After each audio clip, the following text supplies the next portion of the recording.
Shalom Uvracha, Bezrat Hashem. Cette soir c'est Sukkot. Essayons de comprendre qu'est-ce que c'est la Souka. La Souka, c'est pas moins que le Bet Hamikdash. Rappelez-vous ça. Celui qui rentre dans la Souka, il rentre comme dans le Bet Hamikdash. Pourquoi? Ce sont les ailes de la protection divine. Tout comme le Bet Hamikdash, c'est les ailes de la protection divine, c'est la Souka. Et je vous en apporte même des preuves. Regardez. Souka, on écrit comme ça, Souka. Regardez, Souka, les lettres internes, c'est Chavav, c'est combien? C'est 26. Les lettres externes, Samer, Hey. C'est-à-dire, et c'est dans l'ordre 20 plus 6, c'est 26. Le nom de Dieu. Et les lettres externes, 6, 5, c'est quoi? 65. C'est quoi, 65? C'est le nom de Dieu. Ça, 26 écrit, et ça, c'est lu. Amonai, Amonai, ça vaut 65. Aleph, Dalet, Nun, Yod. Alors, tu vois ça, lu et écrit, et les deux sont ensemble. Ça, c'est dans les 9 séphirotes, et ça, c'est dans la Malchut. Tout ensemble. Et pourquoi? Alors, ça, c'est le papa, et la Malchut, c'est la maman, 65. Alors, pourquoi ici, le papa au milieu, et sa maman ensemble? Alors, c'est dans cette optique des choses qu'on va mettre le jour du mariage, qui vont s'unir, le hatan au milieu de la choupa, et la kala, elle tourne autour, parce que c'est Or Makif, la lumière environnante de l'homme, qu'elle l'environne pour le protéger. Parce que lui, il va de toutes directions. Alors, elle vient le limite. C'est clair ou pas? Alors, voilà donc que ça, c'est la souka. Maintenant, si c'est ainsi, la première mitzvah, c'est quoi? Perou Orvou. S'il vous plaît, on est en train de transmettre. Perou Orvou. Alors, qu'est-ce qu'on fait? 26 par 65. Combien ça fait 26 par 65? Ça fait 3600. Non. Ça te fait 1690. Et c'est quoi 1690? Rabotai, nous on invite ici les Shiva ou Shpizin. Ne sais pas? Chaque jour. Pourquoi on invite Shiva ou Shpizin? Il faut comprendre un peu. Parce que on a perdu le Bet Hamikdash au Tisha B'Av. On est resté pendant 7 jours, n'est-ce pas, en deuil. Le septième jour, on se lève, alors il y a un divorce au Tisha B'Av. Et quand on se lève, on termine le deuil, on fait le premier deuil. Alors qu'est-ce qu'on dit? Alors je veux moi reprendre le lien avec mon Créateur. Ce divorce, on demande maintenant de se remarier. Alors c'est les quoi? C'est les fiançailles. Comment tu vas te marier avec moi? Tu vas te remarier avec moi. En étudiant la Torah, alors c'est pour ça que לא היו ימים טובים כיום הכיפורים וט"ו באב. Pourquoi? Parce qu'ils ont décidé en ce jour-là de faire tout yom shekulo Torah. Un jour qui est tout entièrement de Torah, étude de Torah. Alors tu te lis à ma Torah, tu te lis à moi aussi. Mi shemitasek ba Torah, mitasek beshama kadisha. Comme ça c'est écrit dans le Zohar. Tu t'occupes d'étudier, tu fais un c'est comme si un business avec la Torah. Eh bien, tu te fais un business avec moi en direct. Comme ça dit le Rabbi Shimon Bar Yochai. Alors, dans ces conditions-là, qu'est-ce qu'on fait? Alors, on reprend le lien, on se fiance ce jour-là. Alors, on doit se préparer. Combien? Ce monde dit, toujours c'est 60. Mida, Shishim, Batel, Beshishim, tout ça. Alors, tu vas te préparer pendant 60 jours. Tu comptes de tout Bé'av 60 jours, comme c'est tout Betishri. Tout Betishri, c'est quoi? Soukot. Tu rentres dans la souka. La souka, c'est quoi? C'est la choupa. Alors, tu fais Sheva Brachot. Alors, le premier jour, tu invites Abraham Avinu. La deuxième bracha, deuxième jour. Lui, toute la journée, il fait la bracha. Le deuxième jour, Israël Avinu. Bisouman, les brachas shnia. Troisième jour, troisième Av, n'est-ce pas? Yaakov Avinu. Quatrième, Moshe Rabbeinu. Cinquième, Aaron HaKohen. Sixième, Yosef HaTzadik. Et septième, David HaMelech. Tu termines, tu casses le verre et tu sors de la choupa, tu es Hatan. Et qu'est-ce que tu es après ces 7 jours? Il y a Shmini Atzeret. Qu'est-ce que tu es? Hatan Torah, Hatan Bereshit. Tu es mambash, tu es le titre de Hatan. C'est clair maintenant? Maintenant, on va se marier. Il n'y a pas plus grande joie de ça. Alors, On va prendre maintenant, quel est le rapport avec maintenant tout ce qu'on vient de dire? J'ai été calculé combien de fois il y a le nom d'Abraham Avinu dans toute la Torah. Il y a 151 fois. Combien de fois il se trouve Yitzhak? 101 fois. Combien de fois il se trouve cité Jacob? 212 fois. Combien de fois il se trouve Moshe? Moshe, 736 fois. Combien de fois il se trouve cité Aaron? 301 fois. Combien de fois il se trouve cité Yosef? 180 fois. Et combien de fois il se trouve David? 9 fois. Comment David 9 fois dans la Torah? Il n'y a pas dans le Nach. Comment tu me dis dans la Torah? Regarde. Les lettres Dal et Vav Dal ensemble, ils se trouvent dans un mot, comme Douda et Beni. Oui, les mandragores, Douda et Beni. C'est David. Combien de fois il se trouve les Dal et Vav Dal ensemble? 9 fois dans toute la Torah. Total, 1690, c'est 26 par 67. Ishtabach Shemo. Aïe. Et vous vous rendez compte de ça? Comment est-ce possible? Est-ce qu'un homme peut écrire ces choses-là, franchement? Ça devient presque énervant, Rav. Quoi? Ça devient presque énervant, parce qu'on tombe toujours juste. Ils s'en sont c'est barbé une fois de plus. Jamais la Torah, je crois pas. Parce qu'on paye une fois la Torah. Toujours. C'est comme ça. Moraï vers la bataille. Vous n'avez pas une idée. Regarde-moi un peu. Ici, même David, il n'était pas... Attends un peu. Ne croyez pas que ces chiffres-là sont au hasard. Par exemple, 151 fois. Pourquoi pas 151 fois? Parce qu'Abraham, il est venu purifier l'humanité de l'idolâtrie. Oui ou non? Il a tout cassé, tous les idoles. Allez, à la poubelle, tout ça. Oui ou non? Il est venu purifier. Il y a un instrument qui purifie l'homme et la femme. C'est qui? Le mikvé. Combien c'est mikvé? 151. Alors lui, c'est 151. Je vais prendre quelques exemples. Un autre exemple. Aaron, tu veux Aaron? Aaron, il avait le monopole de l'image de la menorah. Oui ou non? Alors, menorah, combien c'est 301? C'est pas combien il est ici? 301, Aaron. 300. Ah oui. Ouais, 341. Oui, menorah c'est combien? C'est 301. Menorah c'est 301. Ah, ils sont chanceux ces barbus. De nouveau. Attends un peu. La menorah elle était intègre. Et moi, Aaron le Kohen était intègre, le premier Kohen Gadol. Alors on va écrire intégralement le mot menorah, c'est-à-dire entier. Menorah, Mem, Nun, Vav, Resh, Hei. Total 733. On va prendre la même chose, Menorah en entier. Alors tu vas prendre Menorah en entier. Pardon, Aaron, Menorah j'en ai pris déjà, pardon, excuse-moi. Aaron, Aleph, Hei, Resh, Nun. Total 733. La dérivée seconde aussi. Hein? La dérivée seconde aussi. Et la dérivée seconde, vous voulez la dérivée seconde? Ouais, on veut. Non, c'est la dérivée seconde. C'est quoi la dérivée? Quand il allumait la menorah, qu'est-ce qu'il faisait? Il allumait 5 lumières, il s'arrêtait, il faisait les kétoret, il terminait les kétoret et il jumelait l'allumage, après il faisait les deux qui restent.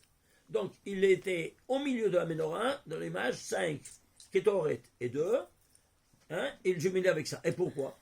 Parce qu'il voulait montrer comment cette lumière de la menorah, c'est la lumière spirituelle du premier jour que tu es en train de rallumer au sein du Ham Israël. C'est ça qui va faire fuir l'ange de la mort. Comment il s'appelle l'ange de la mort? Sa mère même, Aleph Lamed. Comment il vaut? 131. Et alors?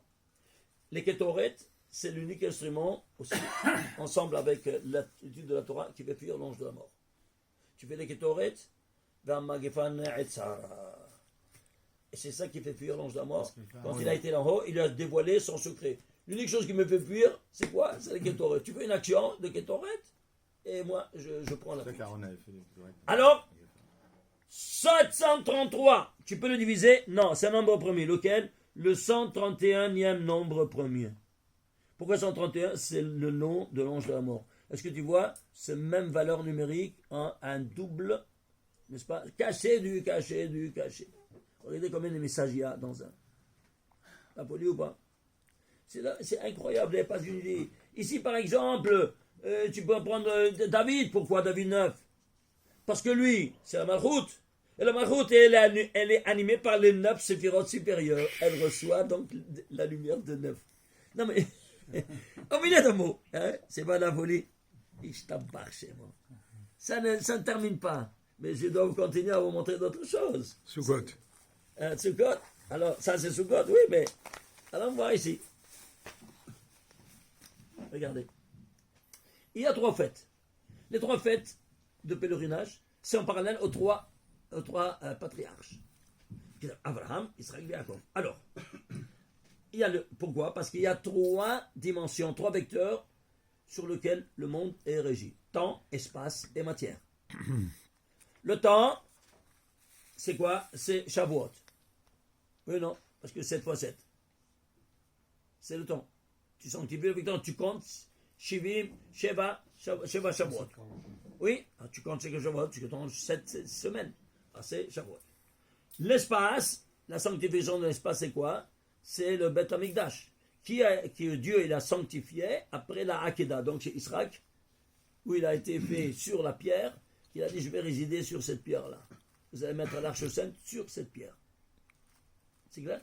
Alors donc ça c'est l'espace. Et la matière, c'est Abraham qui a dominé toute la matière. C'est le premier degré. Il doit le nettoyer, il a fait le mikvé, de mikvé, la purification de toute cette matière-là. Alors c'est quoi? C'est Pessah. Mais c'est pas écrit comme Chag HaMatzot, ça s'appelle. C'est pas Chag HaPessah, Chag HaMatzot. Pourquoi Chag HaMatzot? Ça, c'est une matière. Tu comprends? Alors pourquoi on appelle Chag maintenant? Viens le Risa, il te dit, tu sais c'est quoi Chag? Regarde, c'est ça. Het, c'est 8. C'est 8 sur quoi? C'est le dévoilement. Le dévoilement divin qui se fera, guillemets, dans les 3 fêtes. Ça fait Chag. Ça fait le mot Chag.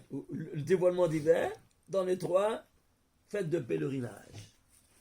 Alors tu vas voir ici, comment Jacob, il est 182, c'est 7 fois 26. Et si tu comptes 7 fois 7, 49. Et le 8e, c'est quoi? Où c'est? Eh bien, Tispelu Chamishim Yom. Mais le 50e jour, tu ne comptes pas, tu comptes 49 jours. Pourquoi? Va au 8e jour, c'est-à-dire à la 8e semaine, la première jour de la 8e semaine, tu reçois ta Torah. Donc le 8, dévoilement divin, le 8 après que tu as reçu le Shabbat une fois dans ta vie. Ainsi il nous dit le Zohar à propos du Brit Mila. Pourquoi on le fait au 8e jour, la première heure du 8e jour? Dieu a dit à cette nouvelle créature qui est venue au monde, reçois le Shabbat dans ta vie une fois, et moi je me dévoile à toi. C'est pour ça que au 8e jour, c'est forcément qu'il a passé un Shabbat dans sa vie. Mais à la première heure, comme on l'avait dit plusieurs fois.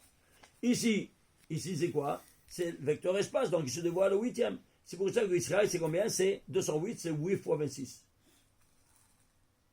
Et ici, la matière, c'est thèse, la synthèse. Donc il doit être lui aussi. Ah, la synthèse, c'est quoi? C'est Abraham, qui est le point de départ, que c'est 248, c'est 8 fois 31. 8 fois 31. C'est quoi 31?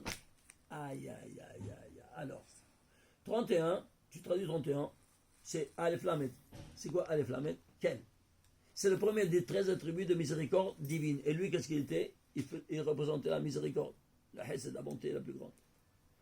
Au 8, qui se dévoile à lui, qui s'est dévoilé à lui. Alors, qu'est-ce qu'on a? Eh bien, ce dévoilement-là, il s'est fait à tout le peuple, où ça? À la traversée de la mer Rouge, comme vous savez.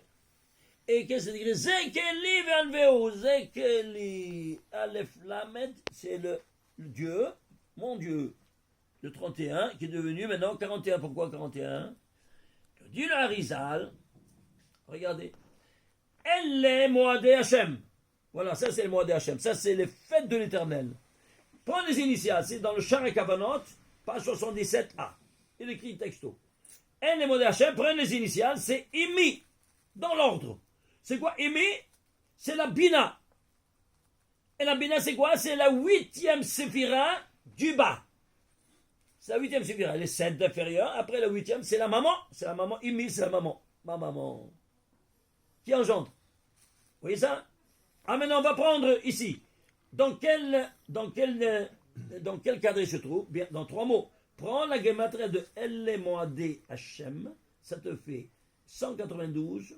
C'est quoi? C'est les lettres. Tu prends les tagim, 63. Les voyelles, 162. Total, 417. Je ne sais pas c'est quoi 417, traduit 417 en lettres.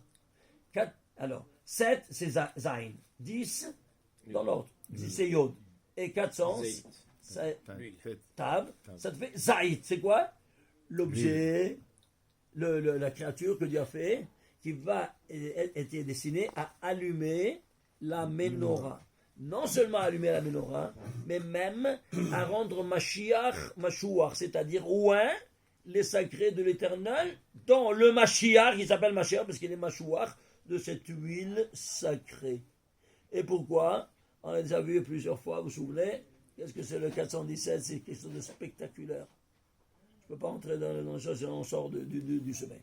Allez voir le premier jour, comment on a vu le verset où se trouve la lumière, même comme il y a eu or, du premier or jusqu'au dernier des 5 or, eh bien c'est 2981, il me semble, si je ne me trompe pas. Et c'est quoi ce nombre premier? Le 417e nombre premier. 417, c'est quoi? C'est Zaït. Alors tu vois que toute cette lumière du premier jour, elle est enfermée dans le Zaït. Et c'est pour ça que quand toi, tu allumes la lumière, ta femme, elle allume la lumière lumière du Shabbat. Des nérotes. Elle a les nérotes, eh bien, avec l'huile d'olive, attention, pas dans la cire. L'huile d'olive. Alors c'est comme, tu vas jouir de la lumière du premier jour. Et c'est comme si elle allumait la lumière du premier jour. Il faut lire. Et toi, les premières demi-heures de Hanouka, tu jouais avec l'huile d'olive de ce premier lumière du premier jour. Comme on l'a déjà vu l'autre fois. Alors, on va prendre tout le verset. Elle est modèle Hachem, Mikra Kodesh, je dis Kotam Moadam. Gematria de tout ce verset. 2758. Et les tagim, c'est 175. Les voyelles, 502. Chaque chose, il a sa signification la plus spectaculaire. Regardez, s'il vous plaît. Ici, si on prend ici, on prenait ici la valeur numérique des lettres. Des tagim et des voyelles. Les voyelles, pourquoi c'est 502? Vous avez dit pourquoi 502? C'est pourquoi 52? Qui c'est qui a animé tout ça? Ça, c'est en fonction des 3 patriarches. Oui, non. Alors, c'est l'âme de ces 3 Chagim. Très bien. 502, c'est quoi? C'est le nombre des années de Abraham, Israël et Jacob ensemble. 175 ans. Plus 180, combien ça te fait? 145. 145. Ah, Oui, 16. Plus 147, C'est 55. C'est ça. 502. Ishtabach chez moi. Et de quoi on parle? Des fêtes dans le temps. C'est-à-dire, quoi? Elle est Moadé. Moadim, c'est le temps, le vecteur temps. Et on parle ici du vecteur temps. Alors il y aura 502 ans qui vont allumer ces 3, comme on vient de dire, Abraham, Isaac et Jacob.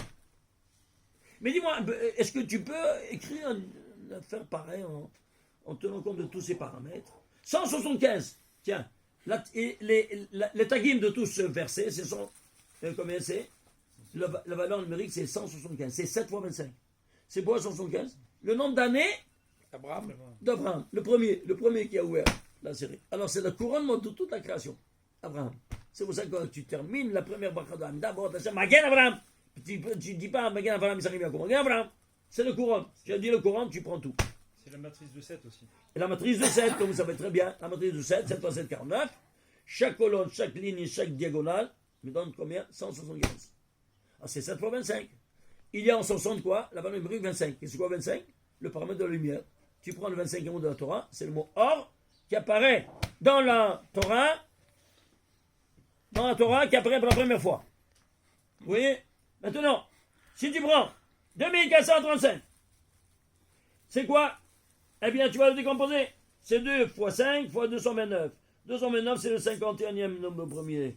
Et 5, c'est 4. Ça te fait 4, 3 fois 4. 12 fois 51. C'est quoi 12 fois 51? Aïe, aïe, aïe. 12 fois 51. 51, c'est tu traduis en lettres, c'est Na. Na, c'est quoi? 102. Requête. Elle a la shon bakasha, dit la Gemara. Il n'y a pas de Na que dans un langage de requête. Et pourquoi 12? Parce que tu fais la requête à toutes les 12 permutations du nom de Dieu. C'est toutes les 12 tribus, les 12 tribus. Et si tu vas encore à la racine, qu'est-ce que tu as? Ça, c'est 17. 51, c'est 3 fois 17. Oui. Et tu le décomposes. Et donc, qu'est-ce que tu as? Tu as ici 3 fois 4, 12 fois 3, 12 fois 3, combien ça te fait? 36. 36. Les 36 lumières de Hanouka, n'est-ce pas? Qui sont, c'est pour ça que c'est la base des 36 tzadikim, 36 heures à illuminer le monde, la lumière du premier jour avant qu'elle soit mise en Geniza. Ça, c'est une longue discussion. Et qui sont quoi? Qui a été définie la lumière pour la première fois, la première créature de quoi? Vayar Elohim et Vayar Elohim et Tahor, qui Tov. Tov, c'est 17. C'est la définition du Tov. Et alors, si c'est ainsi, comme tu as ici, voilà la chose définitive. Dans une autre formule, c'est quoi? Dans les 4 mondes, 9 fois 17. Ishtabach Shemo. C'est-à-dire quoi? Toutes les 9 sévirotes, la lumière des 9 sévirotes, n'est-ce pas? Qui va allumer dans tous les 4 mondes ici, à travers Elle Moadé Hashem, Mikra Kodesh Hashem Tikreu Otam Bemo Adam. Tu fais un des 3, tu as tout ça. Le deuxième des 3, tu as tout ça. Le troisième des 3, tu as tout ça. C'est pas de la folie. Incroyable, hein? Et le verset, lequel est-il? Le verset, il est le 3404e verset de la Torah. Pourquoi 3404e verset de la Torah? Le 3404, c'est quoi? C'est 2 en puissance 2 par 23 par 37. 23, c'est le 10e. Et 37, c'est le 13e. C'est-à-dire, les 40 séphirotes qui sont dans les 4 mondes, l'unité divine. Chaque Aïshtabach Shemo, toutes les 40 séphirotes, l'unité divine qui se dévoile à tes yeux, à toi quand tu rentres dans la soukha, quand tu manges la matzah, ou quand tu reçois la Torah. C'est pas de la folie. Ça, c'est un verset de la Torah. Maintenant, si on prend maintenant où se trouve le mot soukha dans la Torah, je termine avec ça, mais ça c'est, on va faire ça une prochaine fois parce que c'est un peu long. Hein? Regardez. Vayakov, Nasa, Sukkota. C'est l'unique verset dans toute la Torah qui est le mot Sukkota, Sukkot, à 3 langages différents. Sukkota, Vaïven, Lo, Baït, il a construit une maison, Ulmiknehu, avec tout son oui. Asa, Sukkot, il a fait Sukkot, Alken, Kara, Shem Amakom, Sukkot, c'est pour ça qu'il a appelé Sukkot. Pourquoi 3 fois? Eh bien, c'est les 3 Beth Amikdashot. La Soukha, elle est comparable au Beth Amikdash. Et combien de Beth Amikdash on a? 2, et ça se trouve. Alors, ça, c'est le premier Beth Amikdash, le deuxième, le troisième. Alors, si vous prenez maintenant des valeurs numériques, aïe, aïe, aïe. Regardez, par exemple. Prenons toute la guimate de tout le verset. Ça devait combien? 3949. Tu sais, avez les 3 Soukhot, les 3 Beth Amikdashot? 3949, c'est notre que. 11 fois, ils se disent que par 2 nombres premiers. 11 fois 359. Ishtabach Shemo. 359, c'est les lettres Satan. Et 11, c'est les 11 étincelles d'impureté. C'est-à-dire, le Satan, à la tête des 11 étincelles de sainteté, ça tu les égorges avec les Beth Amikdashot, avec la Soukha. Seulement les lettres. Vous vous rendez compte de ça? Pourquoi je dis? C'est tellement sacré qu'on ne doit pas quitter la Soukha. On ne peut pas quitter la Soukha. Vous égorgez et toi, tu sors de la Soukha. Il y a les synagogues, excusez-moi, qui prient dans les synagogues. Dis-moi, tu es en train, c'est écrit, Shivat Amim Teshevu Basukot. C'est une mitzvah de Oraita. Oui, non? Et la tfila, c'est des Rabbanan. Qu'est-ce que tu fais, toi? Tu sors de ta soukha, tu vas aller au Beth Knesset pour prier. Mais un abruti diplômé. Et pourquoi? Parce que toi, tu élimines une mitzvah de Horaïta pour être Mekayem mitzvah de Rabbanan. Ça va pas la tête? Oh, mais on est 3. Tu n'as qu'à faire une soukha plus grande. Qu'est-ce que ça veut dire ça? Tu cherches ta commodité ou bien tu cherches le plaisir d'Akadosh Baruch Hu. Il t'a dit de prier, pas de prier. Il t'a dit de résider 7 jours sur 7. Même le kotel, il ne tient pas face à la soukha. Imagine-toi. Pourquoi le kotel c'est externe, la soukha c'est interne? Mais est-ce que tu comprends? Ça devient un Beth Amikdash. C'est comme si tu es dans le Beth Amikdash. Alors comment tu peux... Mais il vaut mieux prier seul alors, si celui qui n'a pas de minyan. Il vaut mieux prier seul. Tu vas dans la soukha. Tu organises un minyan. Ouais. Quoi, tu sais pas organiser un minyan? Il y en a, ils ont le trou. Tu prends, il n'y a pas si longtemps, tu prends un Sefer Torah, tu le mets là-bas. Mais que ce soit constant. C'est quoi ça? Chacun cherche ses commodités, c'est quoi? C'est pas une commodité. Mais vous vous rendez pas compte. Vous avez vu ce que c'est la souka. Et vous quittez la souka. Il faudrait avoir un Sefer Torah en vrai. Eh bien, ça va pas. Tu es dans le Beth Knesset, tu le mets dans la souka du Beth Knesset. Moi, j'ai le problème. Qu'est-ce que tu cherches des excuses? Et donc tu manges dans la souka avec le Sefer Torah. Et il y a aussi une table à part. Le Sefer Torah, il a une table à part. Évidemment. On le couvre avec un talit, ou bien on en prend une armoire, on le met là-dedans. Et toi, tu manges. Tu mets une petite talissade, une petite mehetza, et tu manges. Et dormir aussi. Et dormir, certains, pas de deuil. Nous, qu'est-ce qu'on me fait alors? Tu n'as pas vu en haut? Non, mais je suis exactement ça. Alors, c'est clair. Alors, ça, voilà, ça c'est la première dimension à faire. Et ça, les gens qui laissent la souka pour aller au Beth Knesset, il y a quelque chose qui cloche dans la tête. Ils ne se rendent pas compte de la grandeur de la souka. C'est comme s'ils sortaient dans le Beth Amikdash, du Beth Amikdash. Plutôt qu'il y a machement, tu sors du Beth Amikdash pour aller dans la synagogue de ta ville. Ahmar ou pas? Oui, franchement. Non, mais franchement. Comment on peut définir un type pareil? C'est clair. Alors, ça, c'est une chose fondamentale. Bon, écoutez, on va continuer. La prochaine fois, je sais que vous avez beaucoup à travailler. Je ne vais pas vous retenir. Ça, c'est le langage maintenant des chiffres. Chacun, il est spectaculaire. On va faire ça à Sukkot, mais ça dans la Souka. Amen, amen. Amen. Moadim, simcha, chagim, zbanim, Amen. On peut avoir une copie.